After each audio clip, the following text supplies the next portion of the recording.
Hello everyone, good evening to all of you. आप सभी का स्वागत है कंसेप्ट डिकोडर पे, जो कि है आपका अपना चैनल। क्या कभी आपने सोचा है चांद पे रहने का? क्या कभी आपने सोचा है कि हम मार्स पे जाके रहेंगे? क्या कभी आपने सोचा है? अगर सोचा है तो सोचो, आपको वहां पे रहने के लिए आपको घर बनानी होगी। अब घर बनाने के लिए आप यहाँ धरती पर ही, अर्थ पर आप देखते हो, हमको कंस्ट्रक्शन मटेरियल की जरूरत पड़ती है। जैसे कि हमको ब्रिक चाहिए, ईटा, हमको कंक्रीट चाहिए, है ना, हमको रिइंफोर्समेंट चाहिए, स्टील चाहिए, समझ रहे? Different construction material, different construction equipments, इन सब चीजों की हमको जरूरत पड़ती है, तब जाके एक स्ट्रक्चर अर्थ पर जाके तैयार होता है। समझ रहे? अब अगर आपको मार्स पर घर बनानी है या फिर चांद पर घर बनानी है, तो आपको यहां से कंस्ट्रक्शन मटेरियल मार्स तक या फिर चांद तक ट्रांसपोर्ट करनी होगी। सो एक रिसर्च के तहत ये देखा गया है कि एक ईंटे को धरती से मार्स तक अगर लेके जाएंगे तो कम से कम 140 करोड़ रुपया का खर्चा होता है। 140 करोड़, ये तो कम से कम बोला, वो 160 165 भी हो सकता है। तो सोचो, एक ईंटे को लेके जाने के लिए यहां से मार्स तक अगर हमको ट्रांसपोर्ट करना है, तो इतना सारा पैसा का यूज होगा।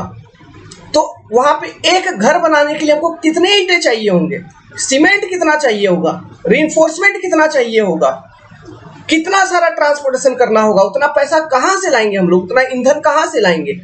समझ रहे हो? यहां से मार्स तक जाने के लिए तो उतना कंस्ट्रक्शन मटेरियल को अर्थ से मार्स तक ट्रांसपोर्ट करना पॉसिबल नहीं है। अगर उतना कंस्ट्रक्शन मटेरियल को अर्थ से मार्स तक ट्रांसपोर्ट करना पॉसिबल नहीं है, तो हमारा जो सपना है, हमारा ह्यूमैनिटी का जो सपना है कि हम आउटर स्पेस में जाके रहें, वहां भी होटल हो, वहां भी घर हो, वहां का भी एंजॉयमेंट ले एक टाइम पे, तो वो सपना हमारा कैसे पूरा होगा? हमको उसी प्लैनेट का, जैसे हम अर्थ पर अभी रह रहे हैं, तो हम अर्थ जो अपना प्लैनेट, यहीं के मटेरियल को यूज करके डिफरेंट मटेरियल को बनाते हैं। कंक्रीट जो बना है, ये अर्थ में ही हमारा मटेरियल प्रेजेंट है। हम इसी मटेरियल को यूज करके कंक्रीट बनाए, इसी मटेरियल को अर्थ से ही खनिज वगैरह निकाल करके लोहा बनाए। समझ रहे हैं? तो हमको इन सीटू मटेरियल का यूज करना होगा, मतलब हमको उन मटेरियल का यूज करना होगा जो उन प्लैनेट्स पर अवेलेबल है, और उनको यूज करके हमको कंस्ट्रक्शन मटेरियल बनानी होगी, जिसका उपयोग हम वहां पर स्ट्रक्चर को कंस्ट्रक्ट करने के लिए कर पाए। तो इसी तरह का एक लेटेस्ट और एकदम नया रिसर्च हुआ है, और रिसर्च में ये चीज निकाला गया है, मतलब एक कंस्ट्रक्शन मटेरियल बनाई गई है जिसको हम कहते हैं एस्ट्रोक्रीट, ओके, या फिर इसको कॉस्मिक कंक्रीट भी कहा जाता है। तो ये जो कॉस्मिक कंक्रीट है ना, ये बहुत ही इंटरेस्टिंग सा कुछ आइटम है, क्योंकि इसको जो बनाया गया है, इसको बनाने में एस्ट्रोनॉट का खून का इस्तेमाल किया गया है। एस्ट्रोनॉट मतलब समझ रहे हैं ना, जो धरती से दूसरे प्लैनेट पर जाते हैं रॉकेट वगैरह में बैठ के, उनको एस्ट्रोनॉट कहा जाता है। तो उनका खून, उनका पसीना, हाँ, उनके आंसू, इन सब चीजों को यूज करके कॉस्मिक कंक्रीट को बनाया गया है। सो बड़ा इंटरेस्टिंग सा ये कोई आइटम है, तो इसके बारे में मैं आपको पूरा जानकारी दूंगा, फुल डिस्कशन होगी। मैं आपको बताऊंगा कि इसको कैसे बनाया गया, कौन कौन से मटेरियल को यूज करके बनाया गया, इसके स्ट्रेंथ प्रॉपर्टीज के बारे में बताऊंगा। कंक्रीट है तो obviously concrete is stronger in compression, तो इसके compressive strength as compare to our normal concrete कितना है, इसका भी आपको जानकारी दूंगा, सब एनालिसिस बताऊंगा, डिटेल बताऊंगा। वीडियो में बने रहिएगा, फुल वीडियो देखिए, कंप्लीट वीडियो देखिए। ये वीडियो बहुत हेल्पफुल होगी अगर आप बीटेक स्टूडेंट हैं और आपके कॉलेज में आपको प्रेजेंटेशन देना है, वो देना होता है, तो वहां पर ये जो टॉपिक है अभी एस्ट्रोक्रीट का, गर्मा गर्म टॉपिक है, लेटेस्ट टॉपिक है, you can use this topic in your presentation. Okay, so चलिए इसके मैन्युफैक्चरिंग पे चलते हैं। तो देखिए, एस्ट्रोक्रीट को बनाने के लिए कौन कौन से मटेरियल का यूज किया गया, सबसे पहले ये जानो। लूनर या फिर मार्शियन डस्ट, मतलब चांद पे जो डस्ट है ना, जो धूल मिट्टी जैसे धरती पे नहीं पड़ा रहता है, ओके, धूल मतलब धरती का कुछ मिट्टी, उसी तरह से वहां का मिट्टी, ठीक है, चांद का या फिर मार्स का, वहां का मिट्टी, उस प्लैनेट का मिट्टी। जैसे मैंने बोला कि मटेरियल को हम ट्रांसपोर्ट नहीं करेंगे, तो हम क्या करेंगे, वहीं के मटेरियल को यूज करना है। तो इन सिटू मटेरियल, तो वहीं के मिट्टी को यूज किया, वो उसको हम रेगोलिथ कहते हैं, मतलब वो रॉक पार्ट है ना, वो रॉक पार्ट है, तो उसको रेगोलिथ भी कहा जाता है। उसमें इनऑर्गेनिक रॉक कंटेंट होती है, बसाल्ट वगैरह कुछ मिनरल की अच्छा कंटेंट, अच्छा परसेंटेज उसमें होती है बसाल्ट रॉक की, ठीक है, वो एक तरह का इनऑर्गेनिक रॉक है। तो वहां के हमने रिगोलिथ को लिया, वहां के मिट्टी को लिया। अब वहां के मिट्टी में हमने क्या किया, एस्ट्रोनॉट का खून मिला दिया। अभी देखो, खून आपका भी मिला सकते हैं, ठीक है। अब एस्ट्रोनॉट ब्लड यहाँ पे इसलिए लिख रहे हैं हम लोग, क्योंकि वहां तक एस्ट्रोनॉट ही जाते हैं, ओके, नॉर्मल आदमी तो जनरली जाते नहीं है, तो इसलिए एस्ट्रोनॉट का खून मिला दिया, एस्ट्रोनॉट का यूरिन भी मिला देंगे, एस्ट्रोनॉट का टीयर, स्वेट वगैरह, ये सारे मटेरियल को यूज करके एक कंक्रीट बनाया गया जिसको हम कहते हैं एस्ट्रोक्रीट। अब ये जो कंक्रीट बनाया, इसको कहाँ बनाया है? University of Manchester. University of Manchester आपका कहाँ है? ये आपका बहुत बड़ा यूनिवर्सिटी है, यहाँ से बहुत सारे नोबेल प्राइज जीतते हैं लोग। ये यूनिवर्सिटी ऑफ मैनचेस्टर आपका है इंग्लैंड के अंदर। ओके, अब इसके मैन्युफैक्चरिंग को देखते हैं, बेसिक मैन्युफैक्चरिंग। तो आपने क्या किया? एक्स्ट्रा टेरेस्ट्रियल डस्ट, मतलब मार्सियन डस्ट या फिर लूनर डस्ट, ठीक है, वहां के मिट्टी को लिया, जिसको हम एक्स्ट्रा टेरेस्ट्रियल रिगोलिथ भी कहते हैं। अब ये जो चीज है कंक्रीट बनाने में, देखिए हमको सीमेंट, एग्रीगेट, इन सब चीजों की जरूरत पड़ती है। तो ये डस्ट कुछ सॉलिड टाइप का मटेरियल, तो ये एक तरह का एग्रीगेट हो गया, समझे? इसका जो ये चीज जो है ये एग्रीगेट जैसा काम करेगा। कौन सा? ये एक्स्ट्रा टेरेस्ट्रियल डस्ट या फिर एक्स्ट्रा टेरेस्ट्रियल रिगोलिथ, मतलब वहां का मिट्टी। अब उसमें हमने क्या किया? एस्ट्रोनॉट का खून को मिला दिया, मतलब ब्लड को मिला दिया सिंपली। अब ब्लड को मिलाने से क्या होता है, देखिए उसके पीछे का बेसिक मैकेनिज्म क्या है। ब्लड आपका बाइंडर पार्टिकल के जैसा काम करेगा, या फिर बाइंडर मटेरियल। बाइंडर मटेरियल अपने कंक्रीट में क्या होता है? सीमेंट अपना बाइंडर मटेरियल है कि नहीं, है ना? तो उसी तरह से एक्स्ट्रा टेरेस्ट्रियल डस्ट के लिए उसमें कुछ ऐसा मटेरियल होता है, ऐसा कुछ केमिकल्स होते हैं जिनमें हम खून मिला दें। हाँ, खून में एक्चुअली ऐसा एक प्रोटीन होता है जिसके मिलने के कारण वो एक पत्थर जैसा कोई नया ही स्टोन बन के निकलता है, जिसका अच्छा खासा कंप्रेसिव स्ट्रेंथ होता है, ठीक है। टेंसाइल स्ट्रेंथ उतना नहीं होता, चूंकि वो कंक्रीट है, उसका अच्छा खासा कंप्रेसिव स्ट्रेंथ होता है। तो वो प्रोटीन कौन सा है जो ब्लड में है, जिसका यूज होता है यहाँ पे, उसको हम कहते हैं ह्यूमन सेरम अल्बुमिन, HSA। इस प्रोटीन का नाम क्या है? HSA, human serum albumin. ये चीज का यूज किया जाता है, ये एक प्रोटीन है, ब्लड प्रोटीन है, इसको हम शॉर्ट फॉर्म में HSA कहते हैं, ठीक है। दिस थिंग इज यूज्ड, और ये जब आपका एक्स्ट्रा टेरेस्ट्रियल डस्ट के साथ मिलता है तो एक नया तरह का स्टोन ही बन जाता है, जिसको हम कहते हैं एक्स्ट्रा टेरेस्ट्रियल रिगोलिथ बायोकंपोजिट। बायोकंपोजिट क्यों? क्योंकि देखिए यहाँ पे ह्यूमन ब्लड का यूज कर रहे हैं, ये कोई बायोलॉजिकल आइटम है ना, बायोलॉजिकल थिंग है, इसमें बायोलॉजिकल प्रोटीन्स है ना, ये सब बायोलॉजिकल थिंग है। तो आपने इसको यूज किया विद एक्स्ट्रा टेरेस्ट्रियल रिगोलिथ, तो जो टर्म आ गया ना आपका, क्या आ गया? Extra terrestrial regolith biocomposite. इसको हम शॉर्ट फॉर्म में ERB भी कहते हैं। आप देखोगे ERB आपको एग्जामिनेशन में, ये सब करंट अफेयर का क्वेश्चन है, ठीक है, आगे आने वाले चीजों में करंट अफेयर का क्वेश्चन होगा। तो इसको ERB भी शॉर्ट फॉर्म में कहा जाता है, एक्स्ट्रा टेरेस्ट्रियल रिगोलिथ बायोकंपोजिट, ठीक है।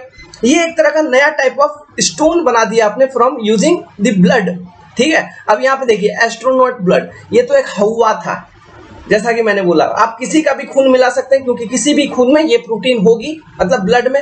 ये जो कॉन्सेप्ट आया है ब्लड मिलाने का, ये बहुत पहले से यूज किया जा रहा है, प्रिमिटिव टाइम से, मतलब हमारे बहुत पूर्वज के पूर्वज वो मोर्टार बनाते थे बाय यूजिंग एनिमल ब्लड। तो वही कॉन्सेप्ट को यूनिवर्सिटी ऑफ मैनचेस्टर के साइंटिस्ट ने उठा लिया और मिला के देखा, काम कर गया वो चीज, समझ में आया।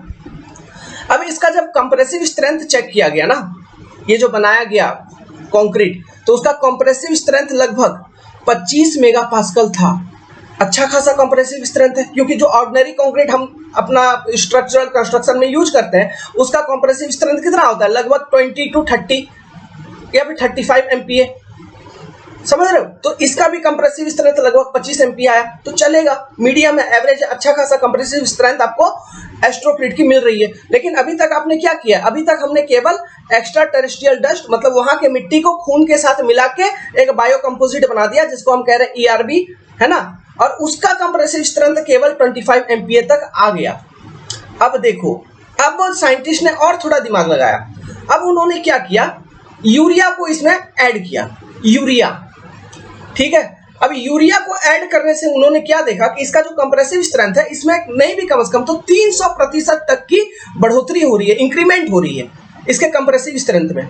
अब यूरिया एक कंपाउंड है जो हमको कहां से मिलेगा? एस्ट्रोनॉट जो जाएगा वहां पे, अगर वो रोएगा तो वहां से यूरिया मिलेगा, क्योंकि हमारे आंसू में यूरिया होते हैं, हमारे पसीना में यूरिया होता है, हमारे मल मूत्र में यूरिया होती है कि नहीं, समझ रहे हो। तो अगर एस्ट्रोनॉट ये सब चीजें करता है, ये सारे एक्टिविटी, अगर वो रोता है, मलमूत्र करता है या फिर मेहनत करता है, तो यूरिया हमको मिलेगा।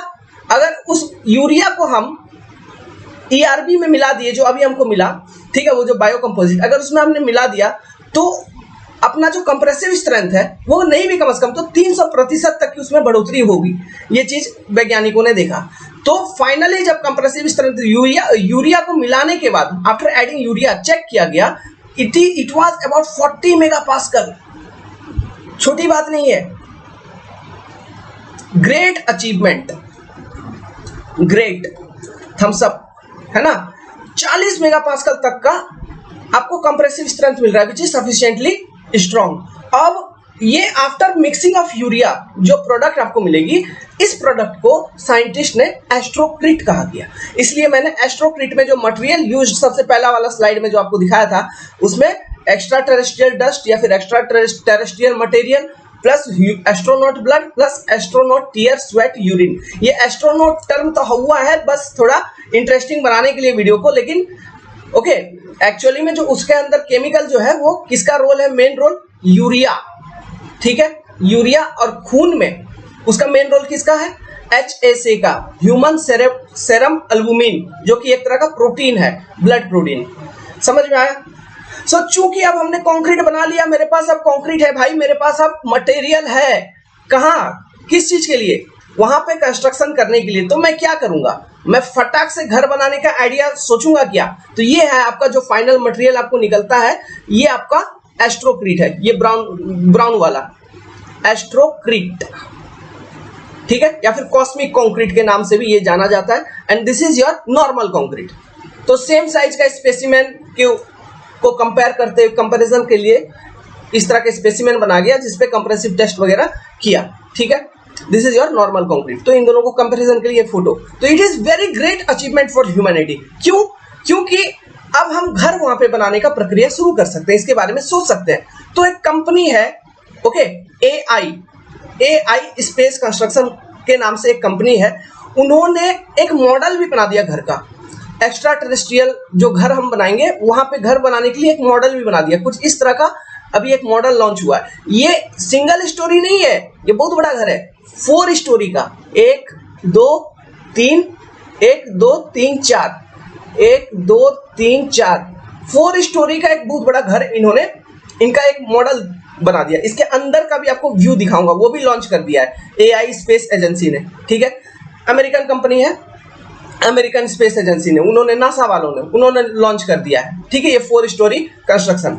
अब देखिए, अब कह रहा है कि ये जो एक कंस्ट्रक्शन है, ये जो एक घर है इस तरह का, ठीक है, ये सिलेंड्रिकल शेप का कुछ है, और देखिए कुछ मधुमक्खी के छत्ते जैसा दिख रहा है कि नहीं, ठीक है, और इसको बनाया गया बाय यूजिंग द एस्ट्रोक्रिट, हम इसको बना सकते हैं। अब इस तरह के एक घर को बनाने के लिए हमको लगेगा 1 साल कम से कम, ठीक है। अगर आपके पास 6 टीम ऑफ एस्ट्रोनॉट है, मतलब एक एस्ट्रोनॉट का टीम है जिसमें 6 मेंबर हैं, ठीक है, 6 मेंबर, तो ये एस्ट्रोनॉट के जो 6 मेंबर हैं, 6 मेंबर वाले टीम, इनको एक ऐसा घर बनाने में वहां पे कम से कम 1 साल लगेगा। मतलब अगर 2 साल की अगर हम बात करें, 2 साल का एक टाइम ले, तो 2 साल के दौरान जो 6 मेंबर का एस्ट्रोनॉट वहां पे जाएंगे, है ना, वो कम से कम 500 केजी ऑफ एस्ट्रोक्रिट 2 साल के अंदर बना सकते हैं। और ये 500 केजी ऑफ एस्ट्रोक्रिट को हम बेसिकली यूज कैसे करेंगे, देखो यहाँ पे हम क्या कर रहे हैं, कंक्रीट का यूज कैसे करते हैं, ईटा को जोड़ने के लिए मोर्टार का यूज करते हैं कि नहीं, बिल्डिंग ब्लॉक्स को ऐड करने के लिए। उसी तरह से उस घर को पूरा का पूरा एस्ट्रोक्रिट से नहीं बनाएंगे, एस्ट्रोक्रिट को एज ए बाइंडिंग यूज करेंगे, फिर as a mortar, as a concrete, है ना, उसको हम वहां पे इस्तेमाल करेंगे। तो हमको बिल्डिंग ब्लॉक्स भी चाहिए, तो वहां पे बिल्डिंग ब्लॉक्स वहीं के मटेरियल से, फिर से बिल्डिंग ब्लॉक मतलब वहीं के मटेरियल को यूज करके ब्रिक वगैरह फिर कंस्ट्रक्ट किया जाएगा, और उनको ऐड करने के लिए हम इस एस्ट्रोक्रिट का यूज करेंगे। क्लियर है। तो कम से कम 2 साल के अंदर अगर 6 मेंबर का टीम जा रहा है तो 500 केजी तक वो बना लेगा। ये सारा रिसर्च में एस्टिमेशन हो गया है, और वो इस तरह के कम से कम 2 घर बना देंगे, और एक घर में 4 लोग इजीली रह सकते हैं। ठीक है, एक घर में 4 लोग इजीली रह सकते हैं। अब इसकी जो कंस्ट्रक्शन की जाएगी, देखिए वहां पे चूंकि वहां का एटमॉस्फेरिक कंडीशन सब कुछ अलग अलग है, ठीक है। AI स्पेस फैक्ट्री इन्होंने ही ये डिजाइन वगैरह इनका दिया है, प्रोटोटाइप सब कुछ इन्होंने दे दिया है कि किस तरह का घर होना चाहिए वहां पे। एक्स्ट्रा टेरेस्ट्रियल में वहां के एटमॉस्फेरिक कंडीशन के करस्पॉन्डिंग इन्होंने डिजाइन कर दिया, ठीक है। धरती पे जो घर का बेसिक डिजाइन होता है वो ग्रेविटी के अकॉर्डिंग होता है, लेकिन वहां पे ग्रेविटी आपका मेन रोल नहीं है, प्रेशर, समझ रहे हो। तो इसलिए इसका शेप कुछ सिलेंड्रिकल जैसा है। देखो प्री स्ट्रेस वाला में कॉन्सेप्ट देखा था, ड्रम वाला। ओके, इंटरनल प्रेशर हम दे के रखते हैं ताकि वो ड्रम फट ना जाए बाहर से प्रेशर ज्यादा होने के कारण। सो इस तरह से कुछ सिलेंड्रिकल शेप उसका बनाया गया। वहां पे प्रेशर एक बहुत बड़ा रोल प्ले करता है एक्स्ट्रा टेरेस्ट्रियल एनवायरनमेंट में, खास करके मार्स के एनवायरनमेंट में। तो इसको कंस्ट्रक्ट किया जाएगा बाय यूजिंग सम मशीन, जिसको हम कहेंगे रोवर्स, कंस्ट्रक्शन रोवर्स। ओके, वो एक ही जगह पे खड़े रहेंगे और इसको कंस्ट्रक्ट किया जाएगा। इसको कंस्ट्रक्ट हम बाई 3D प्रिंटिंग हम इसका कंस्ट्रक्शन करेंगे। अब ये 3D प्रिंटिंग का कॉन्सेप्ट क्या है, अगर आप चाहते हैं तो इस पे भी वीडियो बनाऊं तो मैं आपको समझा दूंगा कंप्लीट डिटेल में। कोई बड़ी बात नहीं है, छोटी सी चीज है, लेकिन इस पर भी बहुत सारे यूट्यूबर्स ने भयानक भयानक वीडियो बना दिया। उनके वीडियोस पर मत पूछो भाई, अपने वीडियोस पे लाइक नहीं आएगा मैं जानता हूं, लेकिन वो आते हैं, वो सिविल इंजीनियर नहीं भी है लेकिन फिर भी बना दिए और आप लाइक कर रहे हो। ठीक है, कोई बेसिक नहीं, कुछ नहीं, छोड़िए। तो देखिए ये घर का अंदरूनी हिस्सा। ओके, यहाँ पे एक फोटो में तो मैं ही खुद आ गया हूँ। खैर इसके बाद इसको भी दिखाता हूँ। देखिए ये पहला वाला, फर्स्ट पहला नीचे का कमरा, फिर ये सीढ़ी वगैरह है। ये देखिए सीढ़ी वगैरह, स्टेयर केस, देख रहे अंदर सीढ़ी भी है। मतलब 4 स्टोरी का है तो आपको ऊपर तो जाना होगा ना भाई। ठीक है, तो कैसे जाओगे, इस तरह से सीढ़ी का उन्होंने डिजाइन किया है। ठीक है, किसने, AI स्पेस फैक्ट्री ने। ये तीसरा है ना, ये चौथा रूम। इस तरह से 4 स्टोरी का आपको मतलब एक स्ट्रक्चर आपको वहां पे मिलेगा। इसको बनाने का प्रोसेस स्टार्ट हो चुका है, उन्होंने शुरू कर दिया है। ठीक है, वो अपना सब टीम वीम सब कुछ तैयार करके उधर भेज दिए, काम चल रहा है अब देखो, तो आपको ये वीडियो कैसा लगा? वीडियो में जो इन्फॉर्मेशन हमने आपसे शेयर किया वो अच्छा लगा कि नहीं लगा? यहाँ पे देखिए, इसको हमने रेफरेंस लिया था, ये रिसेंटली न्यूज कट का रेफरेंस है, हिंदुस्तान टाइम्स का। तो यहाँ पे देखिए, इसको नोवल मटेरियल कहा गया है। नोवल मटेरियल मतलब एक इंपॉर्टेंट मटेरियल, मतलब जो वैज्ञानिकों ने रिसर्च किया शायद उनको नोबेल प्राइज भी ना मिल जाए। ठीक है, कोई गारंटी नहीं है, मिल सकता है। बहुत क्रिएटिव थिंग है ना, ह्यूमैनिटी को ही चेंज कर देगा। तो कोई चीज, ऐसा कोई आविष्कार जो ह्यूमैनिटी पर प्रभाव डाले, सोचो यार, इतना ये चीज इतना सिंपल हो जाएगा, वहां पे इतने सारे कंस्ट्रक्शन हो जाएंगे, इतने कॉलोनीज बन जाएंगे जैसे हमारे शहरों में बनते हैं, वहां पर इतने बन जाएंगे कि अपने कुछ रिश्तेदार उधर भी रह रहे हैं, हम इधर रह रहे हैं, फिर हम जैसे एक शहर से दूसरे शहर जा रहे हैं। अब धीरे धीरे इतना आधुनिकता बढ़ जाएगी कि हम एक प्लैनेट से दूसरे प्लैनेट तक जाएंगे रिश्तेदारों से मिलने के लिए। 1 दिन में 2 दिन में बढ़ेगी टाइम, वो भी आएगा। सो चेंज यहां से शुरू हुआ है। ऐसे चेंज तो उसी समय शुरू हो गया था जब हम वहां पहुंच गए थे चांद तक, लेकिन अब जो है ना सिविल इंजीनियरिंग डिस्कवरी होने वाली है। सो मेरे प्यारे भाइयों, रेडी रहो कि आकाश में भी काम करना होगा। तो एक सिविल इंजीनियर को देखो कितना अपॉर्चुनिटी है, धरती पे तो घर बनाओगे, आसमान में भी बनाओगे। ओके, तो सिविल इंजीनियरिंग धीरे धीरे एक हायर एडवांस वर्जन में जाने वाली है। So prepare the basic subject. अभी जो चीजें हम लोग पढ़ रहे हैं ना, स्ट्रेंथ ऑफ मटेरियल, स्ट्रक्चर, ये सारे आरसीसी, ये सब कुछ बेसिक है, सब कुछ बेसिक। लेकिन अब धीरे धीरे चीजें बदल रही हैं, धीरे धीरे चीजें बदल रही हैं। तो उस बदलाव को एक्सेप्ट करना सीखो। ठीक है, उस बदलाव को धीरे धीरे एक्सेप्ट करो, इन सब चीजों को लर्न करो। क्या होता है बायो कंपोजिट, क्या होता है कंपोजिट, क्या किसको हम कहते हैं मैट्रिक्स। ये सब चीजें एक्चुअली हमको करना पड़ता है जब आप हायर स्टडीज के लिए जाओगे, एमटेक में जाओगे, पीएचडी में जाओगे, तो इसी तरह का कोई रिसर्च ओरिएंटेड वर्क हमको करना होता है, तभी हमको एमटेक का degree, PhD, I am MTech in structure. Okay, इसी तरह से तब मैंने किया था रिसर्च, हमने किया था कि घर बैठे हम ब्रिज में अगर कोई फेलियर या फिर क्रैक कोई भी स्ट्रक्चर में डेवलप हो रहा है तो अपने कंप्यूटर पे कैसे देख पाए, by using the artificial intelligence. हमने, मेरा जो प्रोजेक्ट था इसके अकॉर्डिंग ओरिएंट था, और मेरे पूरे बैच में सबसे मुश्किल प्रोजेक्ट मैंने ही ले लिया था। उसमें मैं ही एक बंदा खुद अकेले मैंने सिलेक्ट किया था, और मेरा प्रोजेक्ट गाइड मना करता रह गया कि नहीं नहीं ये प्रोजेक्ट नहीं, मैं जो बोल रहा हूँ वो करूँ। लेकिन नहीं, मैं बोला, मेरे दिमाग में यही चल रहा था कि मैं ये चीज को आइडेंटिफाई करूँ, पता लगाने का कोशिश करूँ, और मैंने किया।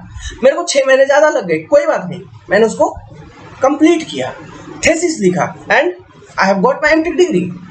ओके, सो प्रोजेक्ट बहुत इंपॉर्टेंट होती है। सोच समझ के प्रोजेक्ट को चूज करिए, डिसाइड करिए, आपका जिस चीज में मन है, इच्छा है, ऐसा प्रोजेक्ट को चूज करिए। Well this topic will be very much important topic for you all, for BTech student खास करके जिनको सेमिनार देना है। और अगर कुछ भी इंफॉर्मेटिव लगा तो वीडियो को लाइक करिए, चैनल को सब्सक्राइब करिए। आपका भाई का चैनल है, भाई को प्यार दो, सपोर्ट दो, आगे बढ़ाओ यार, है ना। अगर आपको गवर्नमेंट एग्जामिनेशन के लिए प्रिपेयर करें तो उसके लिए भी हम है, इधर उधर कहीं भटकने की जरूरत नहीं है। You can download our concept decoder app from Google Play Store. वहां पे आपको कोर्स की सब्सक्रिप्शन मिल जाएगी। अगर आप प्रिपेयर करो, चाहे बीटेक स्टूडेंट हो, नहीं हाँ होना तो पड़ेगा ही, एसएससी जेई के लिए, गेट के लिए, ईएससी के लिए, अब सेमिस्टर अपना कॉलेज एग्जामिनेशन के लिए, किसी भी एग्जामिनेशन के लिए प्रिपेयर कर रहे हैं, then you can, if you will find our video helpful for you all. Okay, so good luck, have a nice day, take care.